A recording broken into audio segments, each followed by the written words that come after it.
Il y a un accord avec la Turquie et la Turquie ne le respecte pas. Qu'est-ce qu'elle peut faire là, l'Europe? L'Europe, et j'étais président de la République à ce moment-là, elle a conclu un accord avec la Turquie qui était précis, puisque la Turquie devait contrôler les départs et accepter les retours aussi, quand il y avait des personnes qui ne pouvaient pas relever du droit d'asile. Et nous avons versé, l'Europe a versé des financements importants à la Turquie, qui faisait un effort aussi pour retenir et accueillir les réfugiés. Si l'accord n'est pas entièrement respecté, il va falloir le vérifier, et à ce moment-là, il peut y avoir des suites financières. La France a supporté la Grèce du point de vue économique. Maintenant, les mémorandums sont terminés.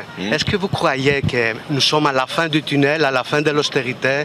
Est-ce que le peuple grec peut voir des jours meilleurs? Oui, parce que le peuple grec, il a fait beaucoup d'efforts. Il a même atteint des objectifs au-delà de ceux qui étaient prévus en termes d'excédent. Et encore aujourd'hui, il y a des discussions pour savoir ce qui doit être demandé à la Grèce, même si il n'y a plus de plan d'aide qui est en négociation. Et moi, je suis pour qu'il n'y ait plus d'autres efforts que ceux qui avaient été prévus qui soient demandés à la Grèce. Donc il ne faut pas diminuer les retraites? Donc vous avez parfaitement compris de quoi il s'agissait.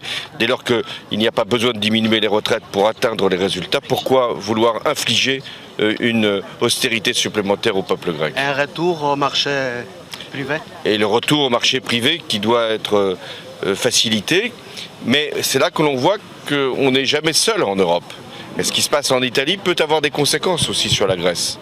Et c'est la raison pour laquelle il doit y avoir une solidarité entre les pays européens, mais aussi une responsabilité. La solidarité, on l'a montré à l'égard de la Grèce, mais la Grèce, elle a aussi montré de la solidarité. Ici, on la voit. Et de la responsabilité, parce que si les Italiens ne respectent pas leur propre engagement, ça peut avoir des conséquences sur toute l'Europe et notamment sur la Grèce. Et empêcher peut-être la Grèce d'aller sur les marchés. Extrême droite, est-ce que vous avez un peu peur de ces montées qu'on voit partout? Est-ce qu'il faut un front contre l'extrême droite en Europe?